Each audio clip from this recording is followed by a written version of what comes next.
അസ്സലാമു അലൈക്കും വറഹ്മത്തുള്ളാഹി വബറകാതുഹു. സുന്നി വിദ്യാഭ്യാസ ബോർഡ് ഇംഗ്ലീഷ് മീഡിയം സ്കൂളുകളിൽ 7ാം തരത്തിലേക്ക് തയ്യാറാക്കപ്പെട്ട അഹ്കാമത്ത് ജവീദിന്റെയും വർക്ക് ബുക്കിന്റെയും 9ാമത്തെ ചാപ്റ്ററാണ് വായിക്കുന്നത്. ഉസ്വത്തുൻ ഹസന, ഉത്തമ മാതൃക എന്നർത്ഥം വരുന്ന പാഠാണ്. ഈ പാഠത്തിൽ പറയുന്നത് സാക്കിനായ നൂനിന്റെയും തൻവീനിന്റെയും 5 നിയമങ്ങളാണ്. 1 ഇദ്ഹാർ, 2 ഇദ്ഗാം ബിഗുന്ന, 3 ഇദ്ഗാം ബിലാ ഗുന്ന, 4 ഇഖ്ലാബ്, 5 ഇഖ്ഫാ. ഇഖ്ലാബ് 4. എന്താണ് ഇദ്ഹാർ എന്ന് പറയുന്നത്?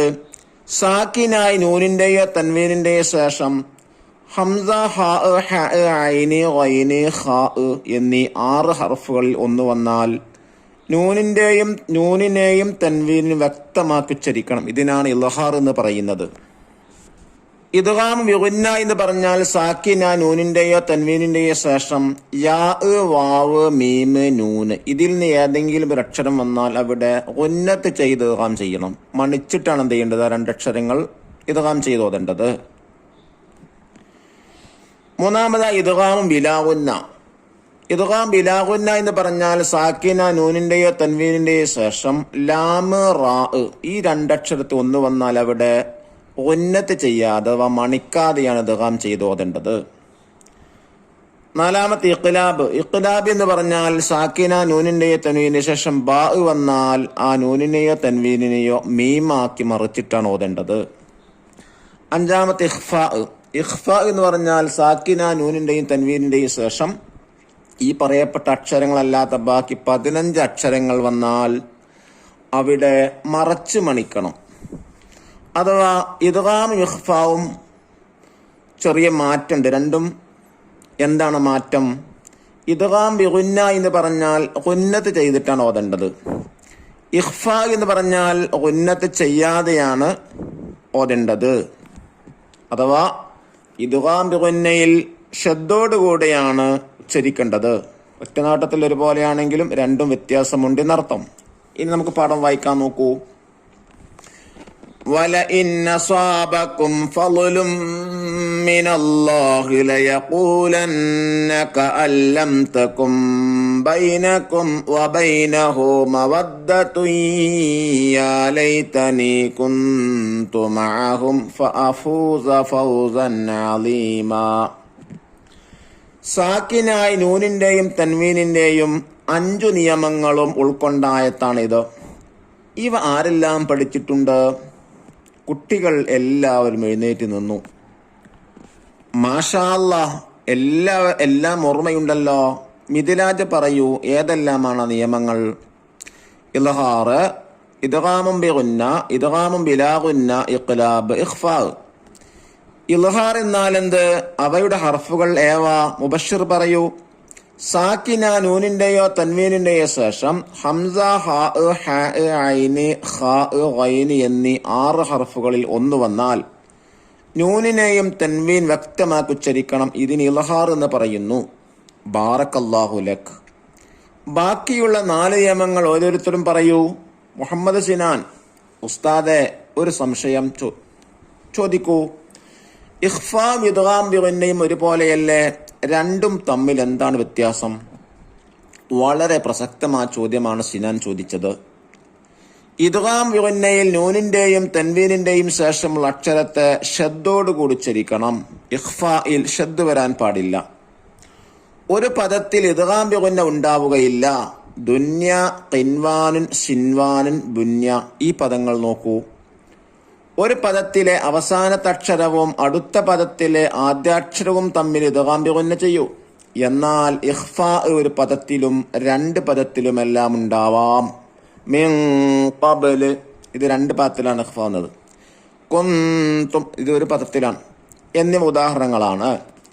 ഖുർആൻ പാരായണ നിയമങ്ങളിൽ വളരെ പ്രധാനപ്പെട്ടതും കൂടുതലായി കാണപ്പെടുന്നതുമായ ഈ നിയമങ്ങൾ ശ്രദ്ധിച്ചു പാരായണം ചെയ്യാൻ നാം ശ്രമിക്കണം.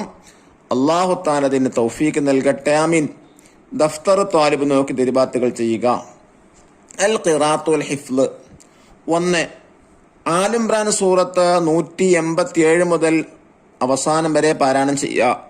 അതുപോലെ നിസാ സൂറത്ത് 1 മുതൽ 37 വരെ തജ്വീദിന്റെ അഥവാ സാക്കിന നൂനിന്റെയും തൻവീനിന്റെയും നിയമങ്ങൾ പാലിച്ചുകൊണ്ടാണ് പാരായണം ചെയ്യേണ്ടത്.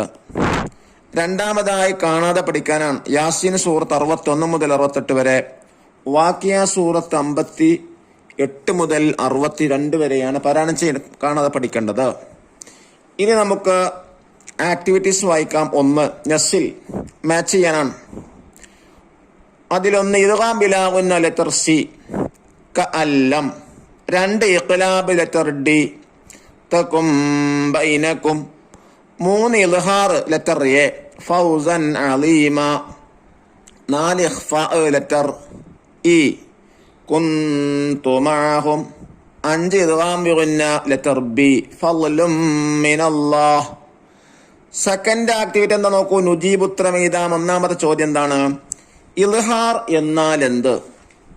സാക്കിനായ നൂനിന്റെയോ തൻവീനിന്റെയോ ശേഷം ഹംസ, ഹാ, ഐന്, ഖാ, ഗൈന് എന്നീ 6 ഹർഫുകൾ എന്ന് വന്നാൽ നൂനിനെയും തൻവീൻ വ്യക്തമാക്കി ചരിക്കണം. ചോദ്യം 2, ഇദ്ഗാം ബിഗുന്നയും ഇഖ്ഫാവും തമ്മിൽ പാരായണത്തിൽ വ്യത്യാസമെന്ത്? ഇദ്ഗാം ബിഗുന്നയിൽ നൂനിന്റെയും തൻവീനിന്റെയും ശേഷമുള്ള അക്ഷരത്തെ ഷദ്ദോടുകൂടി ചരിക്കണം. ഇഖ്ഫായിൽ ഷദ്ദ് വരാൻ പാടില്ല. മൂന്നാമത്തെ ചോദ്യം, ഖിൻവാൻ എന്നതിലെ സുക്കൂനുള്ള നൂനിനെ ഇദ്ഗാം ബിഗുന്ന ചെയ്യാതിരിക്കാനുള്ള കാരണം എന്താ? ഒരു പദത്തിൽ ഇദ്ഗാം ബിഗുന്ന ഉണ്ടാവുകയില്ല, അതാണ് കാരണം. ചോദ്യം 4, സാക്കിന നൂനിന്റെയും തൻവീനിന്റെയും 5 നിയമങ്ങൾ ഏതെല്ലാം? ഉദാഹരണ സഹിതം എഴുതുക. 1 ഇൽഹാർ. ഉദാഹരണം വലഇൻ അസ്വാബക്കും. 2 ഇദ്ഗാം ബിഗുന്ന. ഉദാഹരണം ഫളലും മിനല്ലാഹ്. 3 ഇദ്ഗാം ബിലാ ഗുന്ന. ഉദാഹരണം കഅല്ലം തകുൻ, കഅല്ലം. 4 ഇഖ്ലാബ്. ഉദാഹരണം തകും ബൈനകും. 5 ഇഖ്ഫാ. ഉദാഹരണം കുന്തു മഅഹും. ഇനി തേർഡ് ആക്ടിവിറ്റി എന്താ? തഖ്സീസ്. 1 നഖറഉൽ ആയാത്തിൽ ആതിയ വനക്തശ്ഫു മിൻഹാ അഹ്കാമ നൂനി സാക്കിന വതൻവീൻ. താഴെ പറയുന്ന ആയത്തുകൾ പാരായണം ചെയ്ത് സാക്കിന നൂനിന്റെയും തൻവീന്റെ ഹുക്കുമുകൾ കണ്ടെത്താനാണ്. ബിസ്മില്ലാഹിർ റഹ്മാനിർ റഹീം. അൽ ഹാഖത്തു മൽ ഹാഖഹ് വമാ അദ്റാക മൽ ഹാഖഹ് كذبت ثمود وعاد بالقارعة فأما ثمود فأهلكوا بالطاغية وأما عاد فأهلكوا بريح صرصر عاتية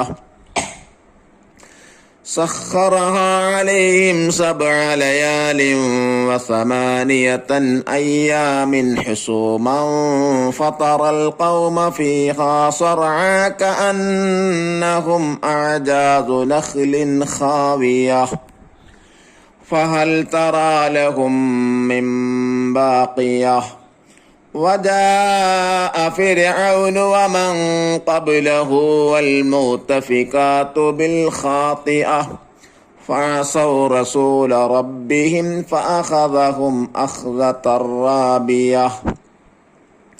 ഓരോ നിയമങ്ങൾക്ക് ഓരോ ഉദാഹരണം എഴുതുക. അൽ ഇൽഹാർ. ഉദാഹരണം സർസറിൻ ആതിയ, തൻവീൻ ശേഷം ഐന് വന്നു. 2 അൽ ഇദ്ഗാം ബിഗുന്ന. ഉദാഹരണം ലയാലിൻ വസമാനിയ, തൻവീൻ ശേഷം വാവ് വന്നു. അടുത്ത ഇദ്ഗാം ബിലാ ഗുന്ന. ഉദാഹരണം അഖ്ദത റാബിയ, തൻവീൻ ശേഷം റാവ് വന്നു. അടുത്ത ഇഖ്ലാബ്. ഉദാഹരണം ലഹും മിൻ ബാഖിയ, സാക്കിന നൂന് ശേഷം ബാവ് വന്നു, അപ്പം മീമാക്കി മറിച്ചു. അടുത്തത് അൽ ഇഖ്ഫാ.